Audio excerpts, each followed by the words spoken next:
be the most action-packed, jam-packed show we've done all season. Listen, guys, we've been covering college football all season, starting from week 1 all the way through conference championship weekend, and now we've been covering bowl season, and now we're getting to the penultimate moment of college football and its season, and that's the New Year's Six Bowls. And everything that we've discussed, everything we've talked about, everything we've covered, everything we've analyzed has led up to this moment right here. And, we've got all the coverage for you guys. We're going to cover it. We're going to cover each game. We're not going to do the Cotton Bowl. Obviously, the Cotton Bowl was yesterday, but we're going to cover every game. The Peach Bowl with Georgia and Florida State, the Rose Bowl with Michigan and Alabama, the Sugar Bowl with Washington and Texas, as well as the Chick-fil-A Bowl with Ole Miss and Penn State. And we're not going to waste any time, guys. We're going to go ahead and get right into it. But before we get started, if you haven't already, be sure to hit that like button, hit the subscribe button as well, so you guys can stay up to date on all of our latest content. Be sure to follow us on Patreon as well. You can do so by going to patreon.com, clicking on the search bar, and typing in Sorry to Bother You Show. That way you can get access to all of our exclusive content that we post daily. And if you'd like to support our network and our company, you can do so by following the link in the ticker below. It's streamelements.com/sorrytobotheryoushow/tip. Once again, it's streamelements.com/sorrytobotheryoushow/tip. None of this is possible without you guys, the fans, so we're so grateful and honored for all the love and support that you show us. And it's a blessing to have this platform. So, with that being said, guys, let's go ahead and get right into it. Let's start with the Peach Bowl, shall we? Number 6, Georgia, going up against number 4, Florida State. A lot of controversy surrounding this bowl game due to, obviously, Florida State being left out of the college football playoff and instead being replaced by Alabama, despite Florida State going undefeated and winning the ACC championship. We know Georgia was ranked number 1 all season, then lost to Alabama in the SEC championship game, which led to them being dropped out of the top 4 all the way down to number 6. And listen, we discussed that those rankings and that decision made by the College Football Playoff Committee about a month ago, and I discussed that the only issue I had is that there's no way you think Florida isn't better than Alabama, but think that they're better than Georgia. So, in my opinion, I think Florida State should have been ranked lower than Georgia. I think that that Georgia should have been ranked number 5. And forgive me, I know on our graphic right now it says Florida's ranked number 4, so forgive me on that graphic. But we do understand Florida is ranked number 5 right now. However, this would have been a perfect moment for either team, Georgia or Florida State, to show not just the College Football Playoff Committee, but also the country that they're deserving of being in the top 4. And each team can make a legitimate argument that they should have been ranked as one of the 4 best teams in college football. Florida State might have had a better argument than Georgia, but still an argument nonetheless. And this game, just like many of the other bowl games that have been played, are being affected by the transfer portal and frankly the NIL. And I'm not saying that in a negative aspect, in a negative way, but it's more so just an observation. Listen, players today are taking their careers into their own hands, rightfully so, and they are making financial decisions. They're making business decisions. They're making decisions that are best not for the program, but for themselves and their future, and as they should. So we're seeing now that a lot of players, are transferring, going into the transfer portal, which means that they're no longer allowed to play for the program, which means they're no longer available for the bowl games. And so we're not getting an accurate depiction of what these teams are at, at full strength. For example, with this Georgia-Florida State matchup, Georgia, I believe, has over 15 players in the transfer portal. And on top of that, 4 or 5 players that are injured that might not be playing. So I know Carson Beck will be back. He will be playing in the Peach Bowl. and Matt McConkey, he will be playing despite him being hurt. My sources told me that he will be playing, and Brock Bowers, that I'm unsure of. I know Brock Bowers will likely be going into the draft, declaring for the NFL draft, and he is also dealing with an injury. I'm unsure if he'll be playing. But, on top of that, like I said, 15 players in the transfer portal for Georgia. We're not going to get to see Georgia at full strength, but we're not going to get to see Florida State at full strength either. If I'm not mistaken, Florida State is only going to have 53 active players on their roster, including scholarship and walk-ons. So Florida State has a bevy number of players going into the transfer portal. As you guys know, their backup quarterback has entered the transfer portal by many surprised by that, and now they're down to their third string quarterback again. So we're not going to get to see this game at max talent and at max capacity, max potential for both of these teams.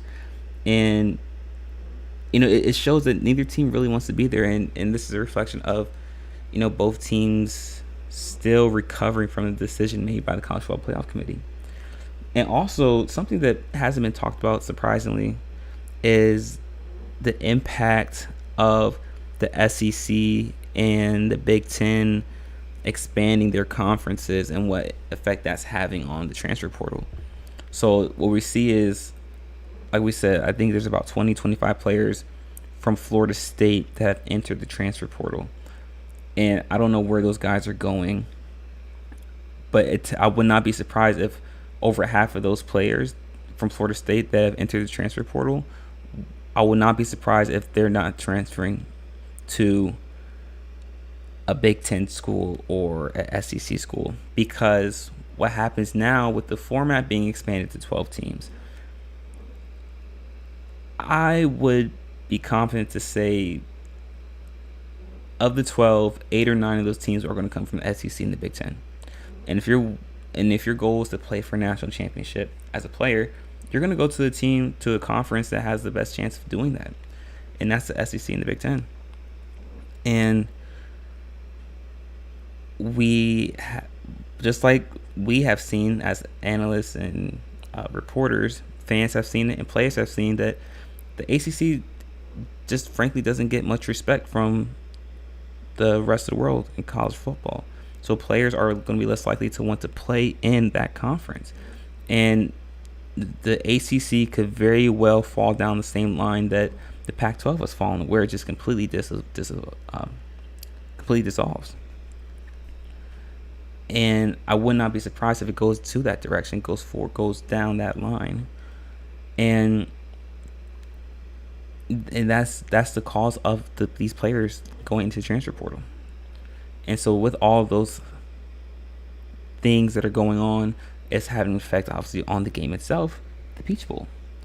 So if we go into the game, if we actually look at the game itself, listen.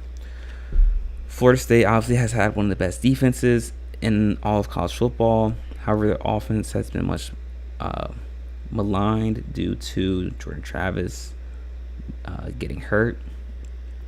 Georgia has been one of the most consistent teams in college football all year. Like I said, their only loss coming against Alabama in the SEC championship game. The key to this game for Florida State is going to be to limit the number of extended drives for Georgia. This is going to be the best team that Florida State has faced all year offensively. And the last thing that Florida State wants to have happen is get into a shootout with Georgia. Florida State is going to have to rely heavily on their defense, particularly their secondary, in terms of playing excellent man coverage and not allowing the receivers for Georgia to get over the top and break bust the coverage open. And if the secondary for Florida State can play sound football and sound coverage, and not give up the big plays, then that's going to give Florida State an excellent chance to win, because it's going to allow their offense more opportunities to get on the field. I don't believe that Florida State's offense is explosive enough to score in the 30s or even the high 20s. So it's going to have to be a low-scoring game in order for Florida State to be successful.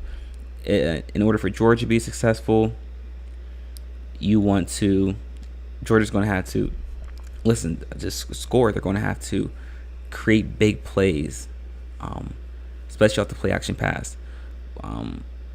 We know that the receiving core for Georgia has been explosive all season.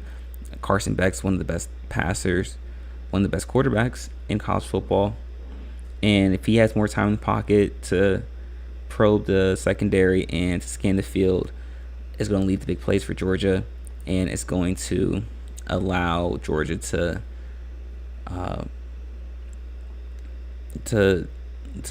bust coverage and to score points. So the key to Georgia is going to be scoring off the play action, establishing the play action, and taking advantage of their drives, turning field goals into touchdowns early and often. And if Georgia can jump out to a big lead early in the first quarter, second quarter, then it will be in their favor. And really, if Georgia can get out to a 2-score lead before halftime, I think the game then can get quite ugly, because then Georgia will likely just attempt to play keep away and run out the clock, because Florida State's not a team that can play from behind, especially with the way their team is set up right now. And that's what I think is going to happen. I think that Georgia's going to get out to a 2-score lead early in the first quarter, second quarter, and then from that point on, Georgia's going to play keep away. And I don't think this game's going to be a high-scoring game, though. I do think that because Georgia's going to get out to such a huge lead early on, it's going to allow them to play keep away and not look to go for the big plays later on. And Florida State's just not going to have a chance to get into a rhythm offensively, and that's going to cause their defense to get tired, and it's going to lead to the defense for Florida State making a couple more mistakes, and that's going to lead to 1 or 2 big plays from Georgia in the air. And so I have Georgia winning this game by a score of 28-14. I wouldn't be surprised if that score jumps down to 28-10. I just don't think this is going to be a high-scoring game. I actually think it's going to be a kind of an ugly game. Actually, I don't think it's going to be an exciting game, or as exciting as a game as people were hoping to see. But it's merely a reflection of the state of college football and where it's going. Drastic changes are being made, and as a reporter, as an analyst, even as a fan, you're either going to be rigid and be an old McGrudgeon and turn away from college football entirely, or you're going to be willing to accept the changes and move along with it. And those are really your only 2 options. Listen, the college football of old, where teams and even players were excited to represent their conference during bowl season, those days are done, and we have to accept that. I'm not saying it's good or bad, it just is. But that's my coverage on that game, guys. Let me know what you guys think about the Peach Bowl. Who do you guys think is going to win? Georgia, Florida State? Do you think it's going to be a close game? Do you think it's going to be a blowout? Share your thoughts in the comment section and in the chat room as well. In our next segment, guys, we are going to be discussing another New Year's 6 matchup between Ole Miss and Penn State. So be sure to stick around for that, guys. You are not going to miss it. Be right back.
So it's a media company, and we have a podcast, 2 live shows, and clothing apparel attached to us. So the podcast, we release on podcast and Spotify twice a month, and then we have actually 3 live shows on YouTube. So I think we could look at Instagram live show that we did this week. Then the clothing apparel, we have shirts and hats that are on the website. 50% of the revenue that we make from that is used to fund charity drives in the area. So, then we also have a blog post where we cover just some of the working news. That's probably our smallest branch. We're still trying to expand that. Yeah, so we do quite a number of things. It's good business. So that is that.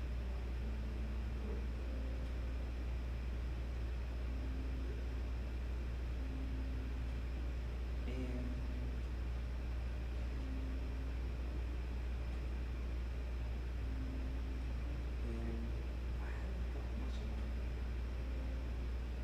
And we didn't do too great with anything. Go to the coffee shop, chat. We didn't do great. Go to the coffee shop, talk. We didn't do great. Go to the coffee shop, out. And if you want later on tonight, so you can let's see how good you are in Smash Bros. Yeah, definitely shoot that, but before that, I said we go to the coffee shop, chat, talk a little bit. Or if you want, you can go on a walk at the village, nice way. Those things. We'll try to talk back to the way. But let me know what makes you feel. What should be interesting. Alright, that's it. That's it, show. I'll talk to you soon.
Alright, everybody, welcome back. In case you missed the first segment of our show, we discussed the Peach Bowl matchup between Georgia and Florida State. Like I said in the previous segment, it's not going to be as exciting of a matchup as people were hoping for due to the transfer portal and injuries from both teams. But that game is going to be a reflection and, quite frankly, a microcosm of what the state of college football is currently in right now and where it's heading. I'm not saying that's necessarily a good thing or a bad thing. It just is. And in this segment, guys, we're going to be discussing the Chick-fil-A Bowl between Penn State and Ole Miss. Listen, guys, got an exciting matchup between these two teams from the SEC, from the Big Ten. If you guys remember, early on in the season, I was quite adamant about Penn State being one of the best teams in the country. However, that changed when they lost to Ohio State. I was fooled. I thought that their offense had finally turned the corner under James Franklin, and I thought that they were they finally had an offense that could support the outstanding defense that they had, and that was really the missing piece that was the piece they were missing for the past couple of years that was preventing them from being a legitimate national championship contenders. But turns out they still don't have that offense. Offense still lacking, still lackluster, pedestrian to say the least.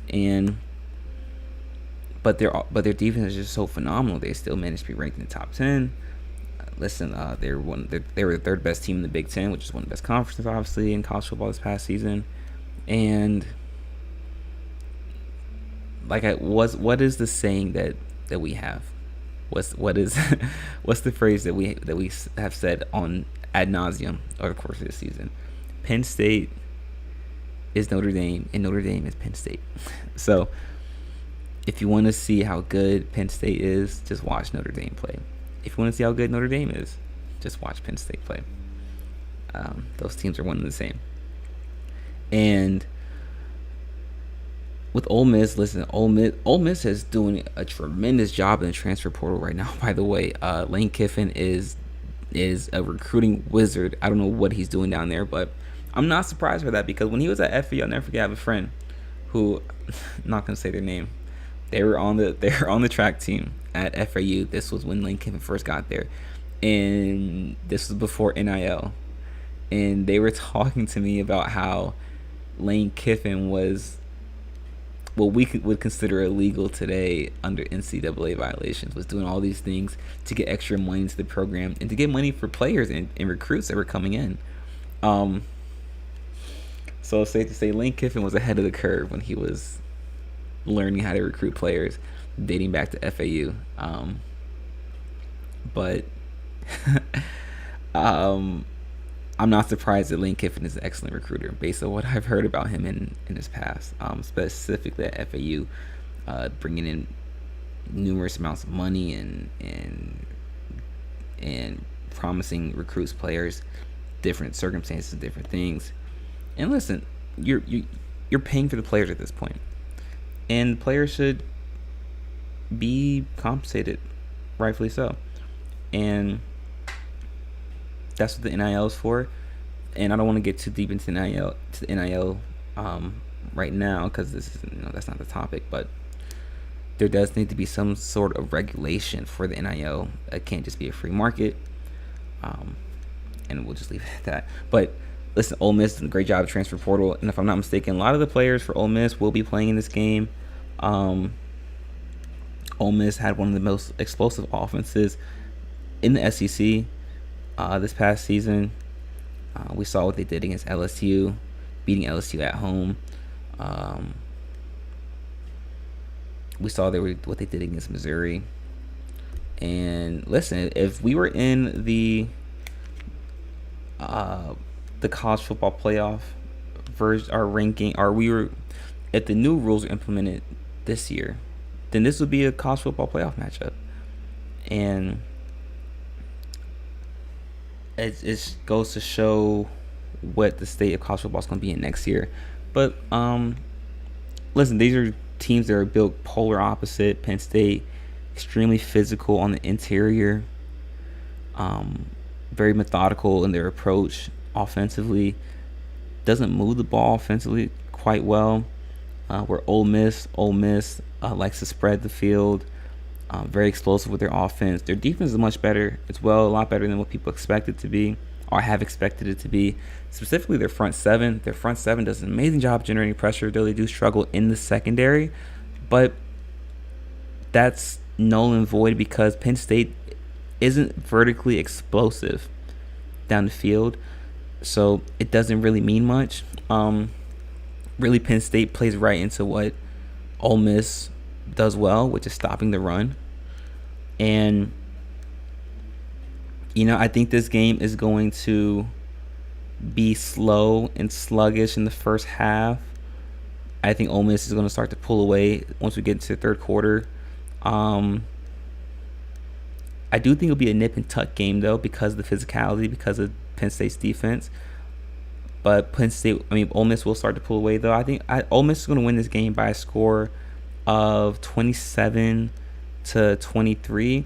But I think the game is going to be much more. The score is not going to be an indication of how wide of a margin the game was played at. I think Ole Miss is going to have control over the game, but because of Penn State's, like I said, their defensive prowess and their physicality, they're going to keep themselves in the game. But the 27-23 score isn't going to be as close. It's not going to be an accurate representation of how close the game really was. I think watching the game, you'll realize that, okay, Ole Miss was quite dominant. But like I said, because Penn State is so physically imposing, it'll help keep them in the game. But I don't think it's really going to be as close to a 23-27 game. The score is just going to say that.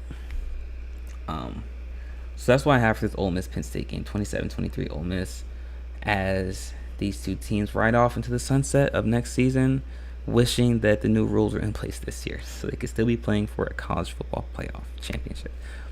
But let me know what you guys think in the comment section. What do you guys think about this matchup right here? Do you think it's going to be close? Do you think it's going to be a blowout?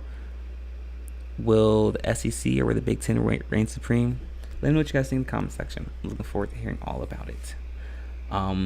In our next segment, guys, we're going to start covering the college football playoff semifinals. And we're going to start with the Sugar Bowl matchup between Washington and Texas. Perhaps the most exciting college football playoff semifinal matchup we've ever had since its inception. So be sure to stick around for that, guys. You're not going to miss it. We will be right back.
Alright, welcome back. In case you missed the first two segments of our show, we discussed the matchups between Georgia and Florida State in the Peach Bowl, as well as the Chick-fil-A Bowl between Penn State and Ole Miss. Both those games are great representations of the direction the college football is moving in quickly, and whether you like it or not, you're going to have to. College football is changing, whether you like it or not, and you're going to have to decide whether you're going to go along with it or you're not, and that's really all it comes down to. But in these next two segments, guys, let's talk about the college football playoff semifinal matchups, and let's start with the Sugar Bowl matchup between number 2 Washington and number 3 Texas. Guys, this matchup is primed to be one of the most exciting matchups in college football semifinal history. When we think back to some of the best matchups, best games in the semifinals since the college football playoffs inception, a couple of games come to mind. One being the Rose Bowl between Georgia and Oklahoma, as well as the Ohio State Alabama semifinal in the Sugar Bowl in 2014, and the Michigan TCU matchup, the Georgia Ohio State matchup from last season, both those games last year in the semifinals. Those are some of the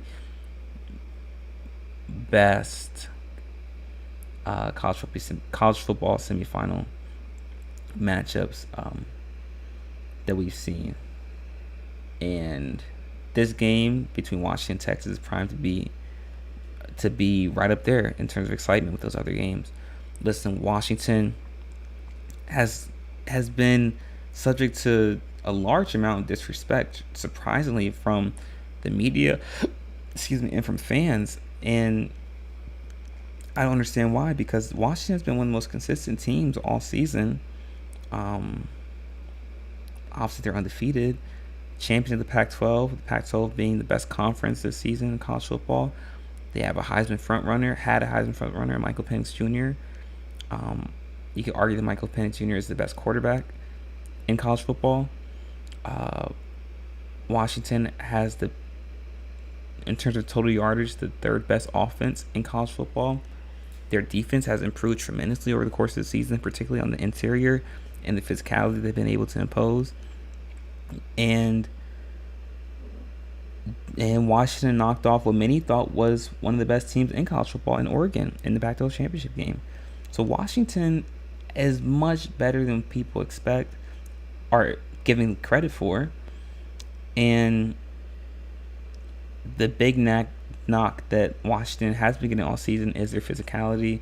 But like we said, when Washington played Oregon State, we talked about how this is going to be a good test to see how physical Washington truly is, and we saw that Washington is physical. They can line up and go toe to toe with some of the most physical teams in college football, and they did against Oregon. They did against Oregon State. Both those teams are two of the most physical teams in college football. And if we look at Texas, Texas has the best win in college football this season, going into Tuscaloosa, defeating Alabama. Texas has one of the best running attacks in college football.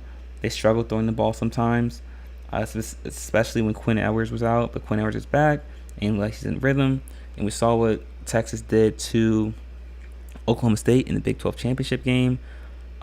We know that Texas does struggle in the secondary, and with them going up against perhaps the best receiving core in Washington, led by Rome Odunze, it's going to be interesting to see how Steve Sarkisian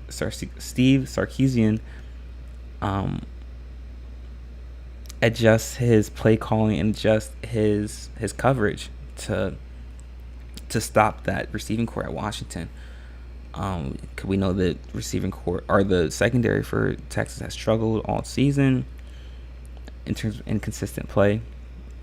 We know Texas is pretty physical, extremely physical on the interior. They have a good front seven.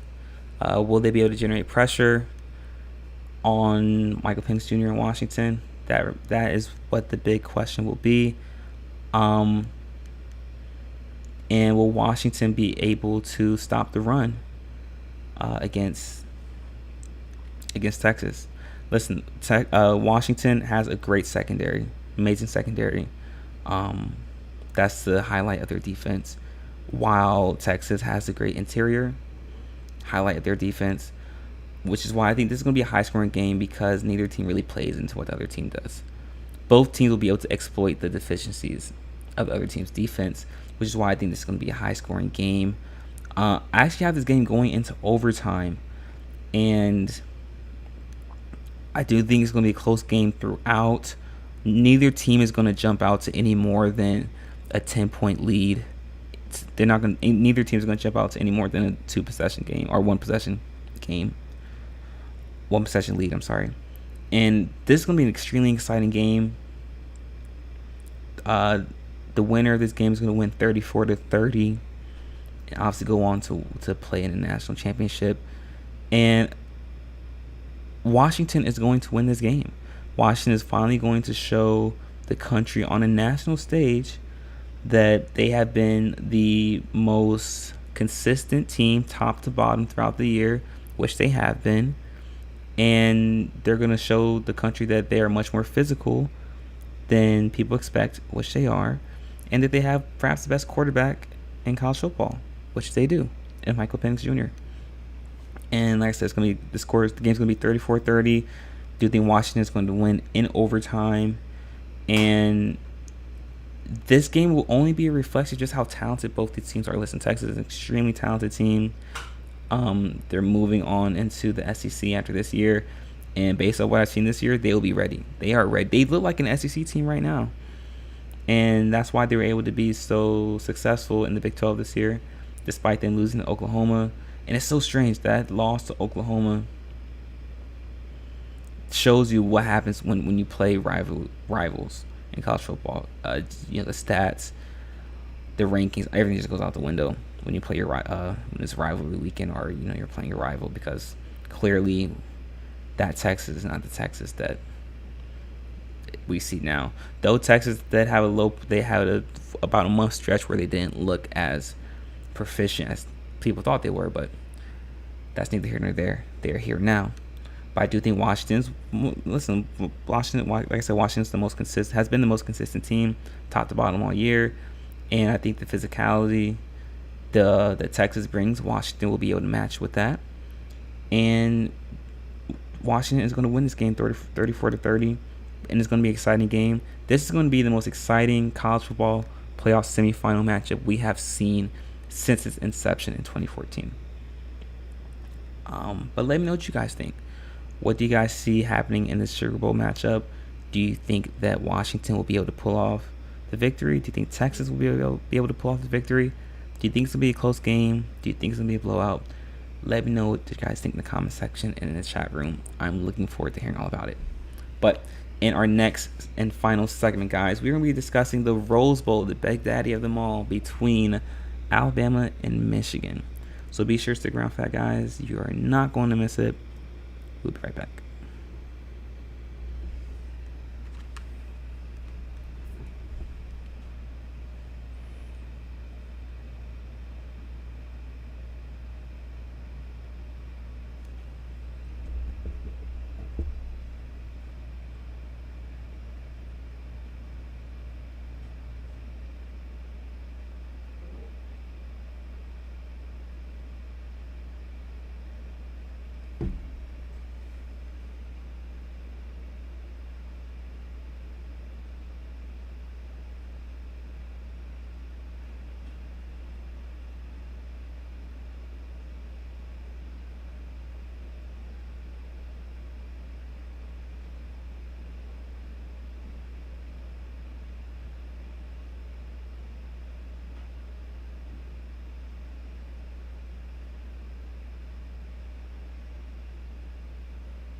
All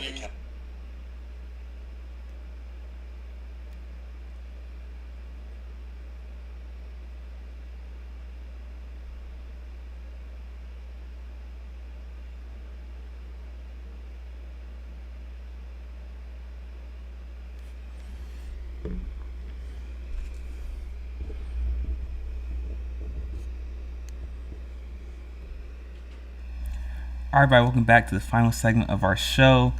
In case you missed the previous segments, we discussed the rest of the New Year's Six bowl games, the Peach Bowl between Georgia and Florida State, as well as the Chick-fil-A Bowl between Ole Miss and Penn State, and the Sugar Bowl between Washington and Texas. And we're gonna close out this show, guys, with the Rose Bowl, the granddaddy of them all, between number 1 Michigan and number 4 Alabama, the final college football playoff semifinal matchup. And listen, guys, in this, it is interesting. So Vegas currently has, now I checked it yesterday, and it might have changed, but when I last checked, Michigan had the spread barely -2, and that's probably going to change. It's probably going to become a pick'em by game day on the 1st. And it's so interesting that Alabama has consistently and continued to garner the respect of college football. Listen, because if you look at it, Michigan has, in terms of the roster and the players on Michigan have much more experience in the college football playoff than Alabama does. Listen, the players at Michigan have been in the college football playoff for the past 3 years, and like I said, they're undefeated this year. They've been number 1 for the past 3. They're number 1. They won the Big Ten. So they're not new to this. They're used to this sort of environment. And we know that Alabama is a younger team compared to Michigan. We know that they didn't make the college football playoff last year, though many argue that they should have. Alabama, we already know. We know Alabama's story. We've covered them all year. They have grown into one of the best teams in college football, but has one of the best stories in college football. It's unfortunate because one of their only nationally televised games, or at least games played on a national stage, was against Texas, and for many people, that's the only game they saw Alabama play, and that's just not an accurate representation of what Alabama is. I mean, it's night and day, the difference between Alabama then and now, and a large factor of that is because of Jalen Milroe and what Tommy Rees has been able to do for Jalen Milroe. Jalen Milroe has grown into a productive, an efficient, and a talented quarterback. He has amazing control over the offense, and he can create plays not only in the air but also on the ground. And he's a dual threat quarterback, and a large part of Alabama's success is owed to him, but also to the secondary in Alabama. My goodness, this is perhaps one of the best secondaries in college football, led by Malachi Moore and Kool-Aid McKinstry and Caleb Downs and Artavius Arnold. The names go on, and then there's still Dallas Turner in the front seven.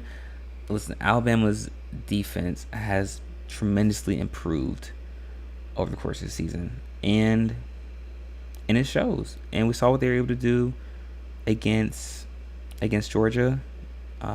Alabama had complete control over that game from start to finish, and the offensive line of Alabama has tremendously improved, especially in pass protection, allowing Milroe time to scan the field and make deep throws, which is what he does best.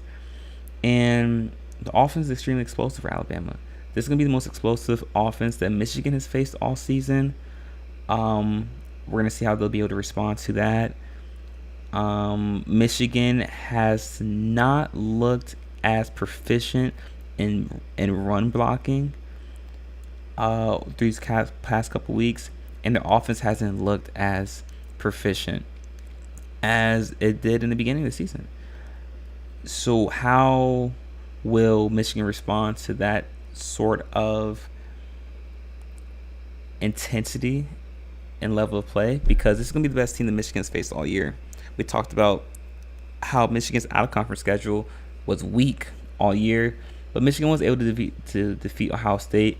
But we know how we feel about Ohio State. Unless Ohio State was not, I thought Ohio State was overrated all season, and we saw what happened in the Cotton Bowl last night against Missouri. Michigan's very similar in terms of their play style, offensively, specifically the pro style approach, to Georgia. And if you know Alabama's history, Alabama plays amazing against teams with a pro style offense that doesn't really spread the field. That's your teams like that play into what Alabama does best. And this matchup is just for Alabama, it's going to be another Georgia game. And so if you watch the Georgia-Alabama game in the SEC championship game, it was slow, it was methodical, but you could tell Alabama controlled the game from start to finish. And I think this game's going to go the same way. I think Alabama's going to control the game from start to finish. And it's going to, because Michigan plays into what Alabama does well. And listen, Nick Saban only has one loss in college football playoff semifinals since its inception, and that was to Ohio State. And every single semifinal game that Alabama's played in has been won by 2 possessions. Like I said, except for that semifinal matchup against Ohio State in 2014. Nick Saban does an amazing job with his teams when he has a month to prepare. And this isn't going to be any different. I think Alabama's going to win this game by a score of 33-26 or 33-23. And it's going to be a slow-paced game. It's going to be a slow-paced game, and Alabama's going to be able to impose their will from start to finish. And that is going to set us up for a matchup between Alabama and Washington for the national championship. So that is my prediction on that, guys. Let me know what you guys think, though. Do you guys think that Alabama is going to win? Do you guys think that Michigan is going to win this game? Do you think it's going to be a blowout, close game? Let me know what you guys think in the comment section and in the chat room as well. But with that being said, guys, that is it for our show for today. Thank you so much for tuning in. It's been a wonderful show. We will be back tomorrow, actually, with another show. We will be previewing some of the NFL games, actually, with our NFL show. But with that being said, guys, like I said, we'll be back again same time tomorrow, 11:30 a.m. Eastern Standard Time. Until then, guys, continue to stay safe, be vigilant, make smart decisions, and peace.